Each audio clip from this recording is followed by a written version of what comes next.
Selamat pagi anak-anak semuanya. Semoga semuanya dalam keadaan sehat walafiat. Kita hari ini jumpa lagi dalam pembelajaran tema 4, yaitu berbagai pekerjaan. Subtema kedua yaitu pekerjaan di sekitarku. Pembelajaran ke-1 sampai 6. Pembahasan kita hari ini, kita akan membahas satu inti cerita dalam buku cerita. Nomor 2, dampak memanfaatkan teknologi bagi keseimbangan alam. Pembahasan ketiga, perbedaan dan persamaan nelayan tradisional dan modern.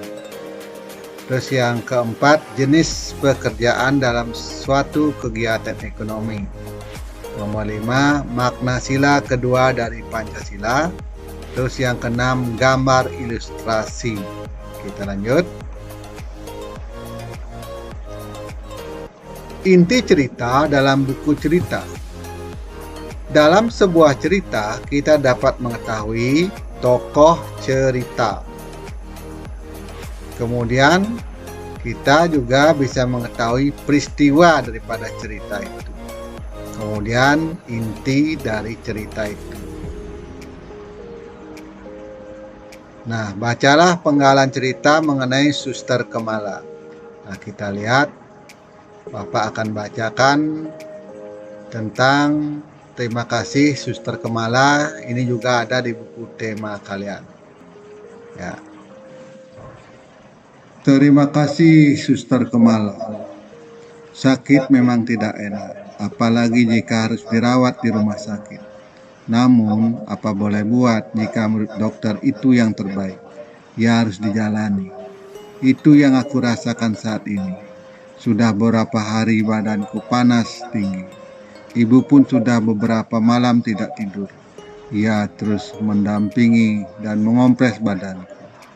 Makan tidak enak, perut terasa mual, kepala pusing berputar-putar. Sedih rasanya tidak bisa sekolah, tidak bisa main dengan adik, tidak bisa main sepeda di luar. Di hari keempat, ibu membawaku ke dokter. Kata dokter, aku harus menjalani pemeriksaan darah. Duh, aku takut sekali. Untung ibu selalu ada di sampingku, memegang tanganku, menenangkan aku. Ternyata esok hari ibu memberi kabar. Dokter menyatakan aku harus dirawat di rumah sakit. Aku terserang virus demam dingin dan perlu dipantau dengan seksama oleh dokter dan perawat di rumah sakit. Aku menangis. Aku takut. Aku membayangkan tidur di tempat yang asing. Dirawat oleh orang asing juga. Ibu menenangkan aku. Ibu berjanji sebisa mungkin akan selalu ada di dekatku. Nah, itulah cerita dari penggalan cerita Terima kasih Suster Kemala. Ini penyebab sakitnya ini si anak adalah karena demam tinggi disebabkan oleh nyamuk. Ya, oleh nyamuk, ya, ini gambar nyamuknya. Nah, seperti ini. Nah, coba kita lanjut. Nah, dari cerita tersebut kita dapatkan bahwa tokoh ceritanya adalah aku, Suster Kemala, dokter, dan ibu. Peristiwa yang terjadi yaitu aku terserang virus dengue. Dengue artinya dengue virus demam berdarah ini. Nah, inti ceritanya aku mengalami sakit panas tinggi, mual-mual, kepala pusing, mutar-mutar, makan tidak enak karena terserang virus dengue yang harus dipantau dan dirawat dengan seksama oleh dokter dan perawat di rumah sakit. Nah, coba kalian nanti temukan tokoh peristiwa dan inti cerita dari cuplikan cerita lainnya. Ya, nanti Bapak akan berikan satu cerita lagi. Coba kalian amati nanti dari tokoh cerita, peristiwa, dan inti cerita. Ya, kita lanjut dulu. Nah, menentukan sekarang pesan moral dari suatu cerita. Bagaimana cara mengetahui pesan moral yang tersirat dalam suatu cerita? Yaitu yang pertama harus membaca cerita dengan cermat. Terus yang kedua, mencari peristiwa dan kalimat yang mengandung saran, nasihat, pesan, atau anjuran. Nah, ini yang penting juga ini. Jadi cari kalimat yang mengandung saran, menyarankan atau nasihat, kemudian pesan atau anjuran. Ini yang kedua penting. Terus yang ketiga, membuat kalimat kesimpulan dari peristiwa atau kalimat yang mengandung saran, nasihat, pesan, atau anjuran dengan bahasa sendiri. Nah, seperti itu inti cara mencari atau mengetahui pesan moral apa yang ada dalam suatu cerita tersebut. Nah, kita lanjut dulu. Nah, bagaimana cara memberikan pendapat pribadi tentang pesan moral dalam suatu cerita? Memberikan pendapat pribadi tentang pesan moral dari suatu cerita. Pesan moral merupakan pelajaran berharga dalam suatu cerita yang dapat kita jadikan pelajaran dalam kehidupan sehari-hari.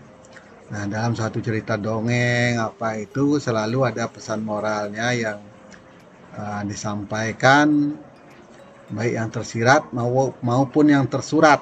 Nah, tentang tersirat dan tersurat menjelaskan di pelajaran berikutnya. Nah, itu supaya menjadi pelajaran dalam kehidupan sehari-hari. Ayo carilah sebuah cerita, kemudian tulis pesan moral dari cerita tersebut. Nah, Bapak punya cerita lagi satu.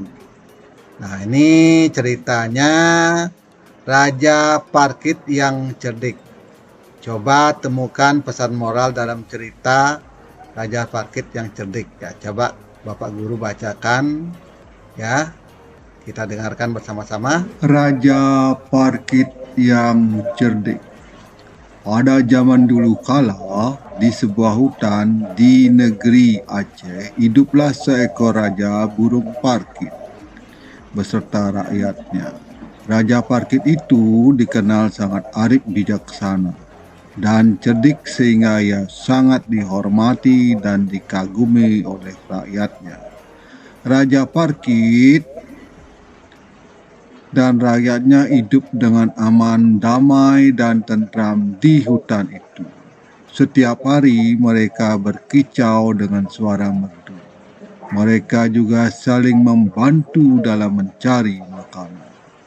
Pada suatu hari, tiba-tiba kedamaian hutan itu diganggu oleh seorang pemburu yang hendak menangkap burung-burung untuk dijual ke kota. Si pemburu memasang perangkap dengan menaruh lem di sekitar sarang burung parkit. Aku akan menjadi kaya raya dengan menjual kalian, guamnya si pemburu. Keesokan harinya, burung-burung parkit sangat terkejut karena mereka menempel pada perangkap yang dibuat oleh si pemburu. Mereka berusaha melepaskan sayap dan badan dari perekat, tetapi selalu gagal. Keadaan di hutan menjadi ramai oleh suara-suara burung parkit yang penuh kecemasan dan ketakutan. Di saat rakyatnya merasa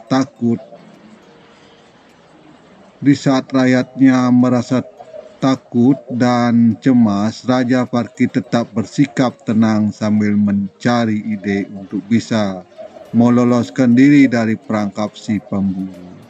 Setelah berpikir keras, Raja Parkit mendapatkan sebuah ide. Ia berkata kepada rakyat, "Wahai saudaraku, tenanglah.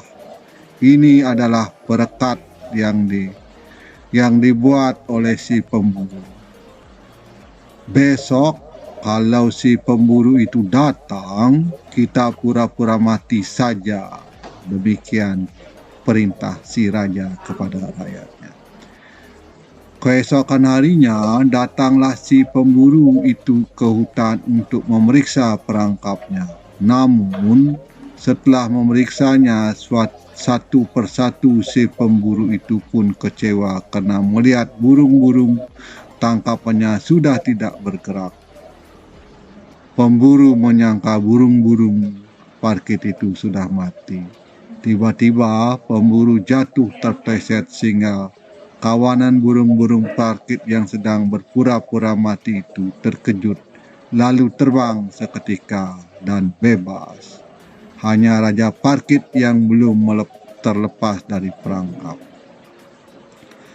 Melihat ada satu burung yang terperangkap, si pemburu pun sudah tak tertarik lagi. Raja Parkit yang cerdik itu tidak mau kehilangan akal. Ia memohon kepada pemburu untuk tidak membuangnya. Dia berkata, "Tolonglah, wahai pemburu yang baik, janganlah kau buang saya yang tak berdaya ini. Biarkan saya hidup dan sebagai imbalannya saya akan menghiburmu." Si pemburu sangat terkejut saat menyadari parkit yang ditangkapnya bisa berbicara. Ia pun tidak jadi membuang parkit itu. Kabar tentang parkit yang dapat bicara itu sampai juga kepada raja. Kemudian raja mengutus pengawalnya untuk mencari parkit itu. Setelah menemukannya, raja kemudian menukar parkit tersebut dengan sejumlah uang. Awalnya si pemburu menolaknya, namun setelah ditawari uang yang banyak, akhirnya si pemburu menyetujui permintaan raja. Ya, itulah cerita si Raja Parkit yang cerdik ya. Nah, coba kalian cari peristiwanya, inti ceritanya, dan terakhir perlu juga cari pesan moralnya. Ya, kita lanjut dulu. Nah, sekarang kita akan menyampaikan pendapat tentang suatu cerita. Hal-hal yang perlu diperhatikan saat menyampaikan pendapat, yaitu satu, memahami tema cerita. Apa tema daripada cerita yang tadi? Kemudian menuliskan pendapat dengan bahasa singkat dan jelas. Nah, itu nanti tentang bahasa itu kalian akan terakhir di akhir pembelajaran Bapak akan berikan soal. Nah, sekarang kita lanjutkan tentang dampak pemanfaatan teknologi bagi keseimbangan alam. Peralatan yang dilarang digunakan oleh nelayan yaitu bom ikan, tidak boleh menggunakan bom ikan. Kemudian pukat harimau. Nah, seperti gambar ini dia menggunakan pukat harimau, habis ikannya semua. Hal ini dikarenakan dapat menimbulkan dampak negatif terhadap lingkungan. Nah, ini kalau bom ini merusak lingkungan. Kalau pukat harimau itu habis sampai induknya, anak-anaknya habis. Itu tidak boleh. Kemudian kita lanjut. Nah, ini hal-hal yang perlu diperhatikan supaya keseimbangan alam tetap terjaga. Yang pertama, tidak menangkap ikan secara besar-besaran. Kemudian yang kedua, tidak menggunakan bahan peledak atau racun. Terus yang ketiga, tidak menggunakan pukat harimau. Yang keempat, memperhitungkan daur hidup ikan. Nah, ini keempat hal ini perlu diperhatikan agar keseimbangan alam tetap terjaga, khususnya yang ada di daerah laut atau daerah perairan.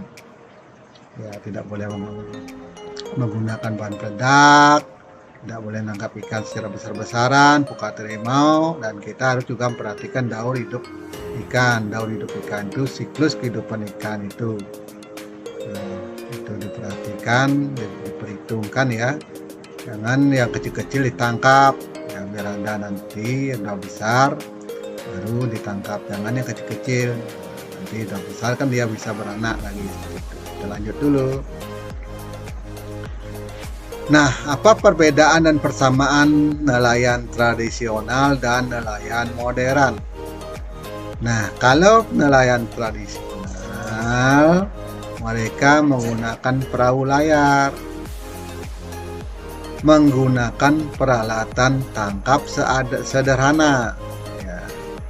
Kemudian sedangkan nelayan modern menggunakan perahu bermesin, menggunakan peralatan tangkap modern, memanfaatkan gelombang suara atau sonar. Nah, ini sonar di mana suara ikannya di sana dikejar sama mereka yang modern. Sedangkan nelayan tradisional tidak bisa seperti itu. Ya, alat-alatnya sederhana. Ya, kalau nelayan modern di mana ada ikan, mereka tahu karena dia memanfaatkan gelombang suara daripada ikan itu. Persamaannya nelayan modern dan nelayan tradisional adalah sama-sama mencari ikan, sama-sama menjual ikan untuk kebutuhan sehari-hari. Kemudian nomor 3, sama-sama mengandalkan cuaca dan gelombang laut. Jadi kalau cuacanya baik bisa melayar, kalau gelombang lautnya tinggi tidak berani berlayar. Seperti itu. Kita lanjut. Nah, sekarang jenis-jenis pekerjaan dalam suatu kegiatan ekonomi. Nah, dalam satu kegiatan ekonomi itu ada namanya istilahnya produksi, yaitu menghasilkan barang. Kemudian ada namanya distribusi, yaitu menyalurkan barang. Ada yang terakhir namanya konsumsi atau menggunakan barang. Tentang produksi dan distribusi konsumsi ini nanti kita jelaskan pada pelajaran berikutnya. Perhatikan skema ekonomi berikut. Nah, ini petani teh, ini sebagai produksi, artinya produksi itu sebagai penghasil daripada teh. Kemudian pabrik teh itu juga produksi, itu akan menghasilkan umpamanya teh botol, teh kering, seperti itu juga disebut produksi karena menghasilkan barang. Kemudian selanjutnya ini namanya distribusi, arti mengedarkan barang. Orangnya yang mengedarkan disebut distributor. Nah, ini di distributor teh, terus karena ini tanam teh, ini produksinya di pabrik, kemudian diedarkan atau dijual oleh distributor, yang nama istilahnya distribusi. Kemudian sampailah teh-teh itu di pedagang, baik di supermarket, di pedagang kecil, ya di warung-warung. Nah, ini disebut juga distribusi atau menyampaikan. Nah, kemudian ada pembeli, ya menyeduh teh, ya, dibeli barangnya, diseduh di rumah. Nah, itu namanya konsumsi. Artinya konsumsi itu makan. Jadi ada istilahnya produksi, ini ada produksi, ada distribusi, ada distribusi lagi, kemudian ada konsumsi, ya, konsumsi atau pemakai atau pengguna daripada produk itu. Nah, seperti itu skema kegiatan ekonomi teh atau proses sampai teh itu dikonsumsi. Kita lanjut. Nah, kita dengar lagi pengolahan bahan baku produksi. Nah, contoh-contohnya usaha perseorangan di masyarakat.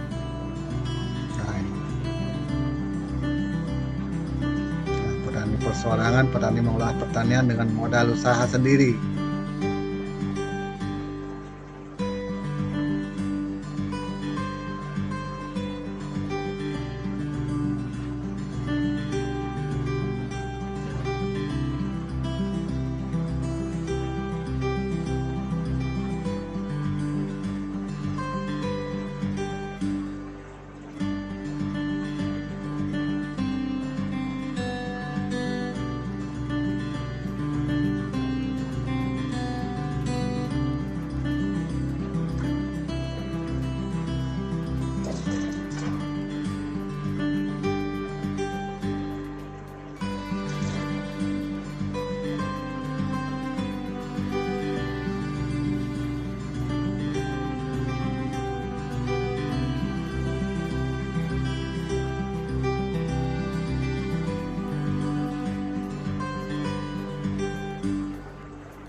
Nah, itulah kegiatan ekonomi produksi, ya. Nah, sekarang sampailah tentang penghematan sumber daya alam dalam kehidupan sehari-hari. Contoh kegiatan penghemat penggunaan sumber daya alam, umpamanya yaitu menghemat air saat mencuci mobil. Nah, ini kita berusaha menghemat air, kita pakai ember, jangan disemprot terus airnya banyak keluar, pakai ember nyucinya ya, atas. Kemudian nih, hemat saat menggunakan kertas. Nah, jangan dibuang-buang kertasnya, gunakanlah kertas dengan baik ya. Kita lanjut. Nah, kegiatan ekonomi pada proses penjualan sayur yang tadi sudah kita proses, bermacam-macam, ada stroberi, ya, ada produksi yang lainnya. Nah, sekarang kita proses penjualan ya sayuran, ekonomi proses penjualan sayuran. Nah, dari perhatikan skema kegiatan sayur kangkung berikut. Nah, ini dari petani bertani kangkung. Nah, kangkung ditanam, dirawat oleh petani. Terus yang kedua, kangkung yang sudah siap dipanen akan dipanen oleh petani. Terus selanjutnya, kangkung siap diantarkan ke pasar. Tahap keempatnya, nah, tahap keempat baru sampai di pasar tradisional, kangkung dijual oleh pembeli. Nah, tahap kelima, kangkung yang telah dibeli dapat dimasak dan dikonsumsi. Coba sekarang sebutkan tahap-tahapan apa saja yang merupakan produksi, yang mana produksi nomor berapa, terus distribusi yang nomor berapa, konsumsi yang nomor berapa. Kalian kerjakan nanti di buku tulis ya, seperti itu. Lihat videonya, yang mana distribusi sedang ngapain, sedang mengapa di mereka, kegiatannya silakan ditulis. Kita lanjut. Nah, sekarang sampailah tentang Pancasila, hubungan simbol dengan makna sila kedua Pancasila. Nah, kita ingatkan kembali, walaupun pernah diajarkan, bahwa dasar negara kita adalah Pancasila. Di dalam Pancasila itu ada namanya perisai. Di dalamnya ada simbol-simbol sila 1 sampai sila kelima. Nah, sekarang kita pada sila yang kedua, yaitu simbolnya rantai. Ya, rantai berbentuk segi empat melambangkan, ya ini Bapak ulangi, segi empat melambangkan laki-laki, mata rantai berbentuk melingkaran melambangkan perempuan, mata rantai yang saling berkaitan melambangkan unsur manusia satu dengan yang lainnya yang perlu bersatu, saling membantu sehingga menjadi kuat seperti rantai. Itu arti simbol daripada rantai dalam sila kedua. Nah, mengajarkan apa sila kedua? Setiap manusia setara dan sejajar. Nomor 2, beradab dalam rasa pikiran dan tindakan. Nomor 3, anti penjajahan. Nomor 4, mengutamakan kebenaran dan keadilan. Seperti itu. Nah, ini bunyi sila kedua, yaitu kemanusiaan yang adil dan beradab. Itu. Nah, ini intinya. Kita lanjut lagi. Nah, kembali sikap tokoh yang sesuai dengan sila kedua Pancasila, yaitu contoh ini, membantu nenek menyeberang jalan merupakan salah satu contoh sikap yang sesuai sila kedua Pancasila. Ayo kalian sebutkan sikap-sikap lainnya yang menunjukkan sikap sila kedua Pancasila. Membantu nenek menyeberangkan jalan. Sila kedua. Kita lanjut. Bagaimana caranya membedakan sikap yang baik dan tidak baik? Nah, berikut contoh sikap yang baik dan tidak baik dalam kehidupan sehari-hari. Sila ke-1 umpamanya, menghormati sesama umat beragama. Itu yang baik. Yang tidak baik, tidak berteman dengan teman yang berbeda agama. Kemudian sila kedua umpamanya sikap baiknya menolong teman yang sedang kesusahan.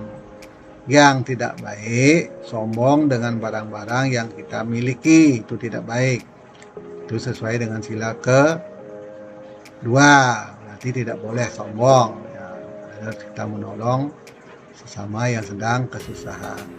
Terus sila ketiga umpamanya yang baiknya menggunakan produk-produk dalam negeri, sedangkan sikap yang tidak baik mencintai budaya asing yang bertentangan dengan budaya di Indonesia. Nah, sekarang sila keempat namanya menyampaikan pendapat dengan sopan di depan kelas. Sila keempat. Yang tidak baik memaksa orang lain untuk mengikuti pendapatnya. Ini sangat bertentangan dengan sila keempat, memaksakan diri. Kemudian yang sila kelima, sikap baiknya membiasakan hidup hemat. Nah, yang sangat tidak baik, tidak sesuai dengan sila kelima, memboroskan uang untuk hal-hal yang tidak bermanfaat, umpamanya untuk mabuk-mabukan, untuk minum-minuman keras, membeli narkoba dan sebagainya, itu tidak baik. Itu. Kita lanjut. Nah, sampailah sekarang memberikan apresiasi terhadap gambar pemandangan. Memberikan apresiasi artinya memberikan penghargaan atau penilaian, sudah disebutkan juga pada materi sebelumnya. Perhatikan gambar berikut ya. Ini gambar apa ini? Perhatikan kalian coba baik-baik gambarnya. Nah, contoh apresiasinya umpamanya hasil gambar bagus, gambar pemandangan sawahnya sudah jelas ya. Gambar ini juga memiliki pesan positif, yaitu kita harus memanfaatkan sumber daya alam dengan bijak. Nah, ini apresiasinya sangat positif.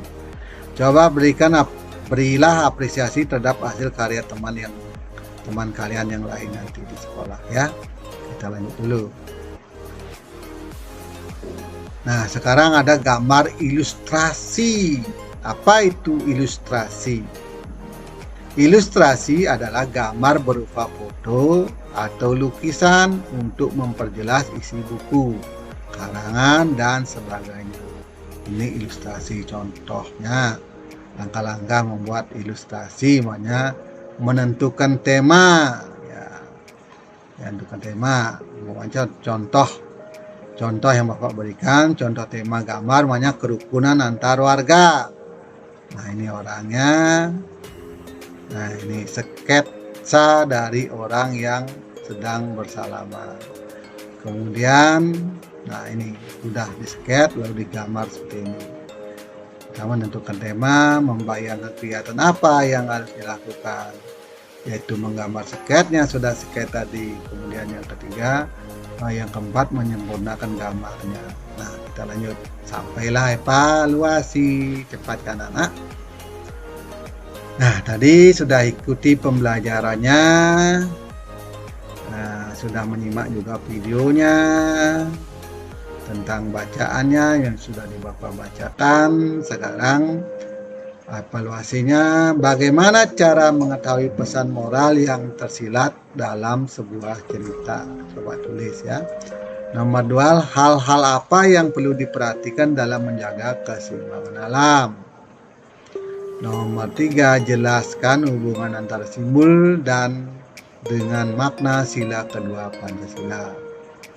Terus yang nomor 4, apa yang dimaksud dengan distribusi dalam kegiatan ekonomi? Nomor 5, apa yang dimaksud dengan gambar ilustrasi? Seperti itu.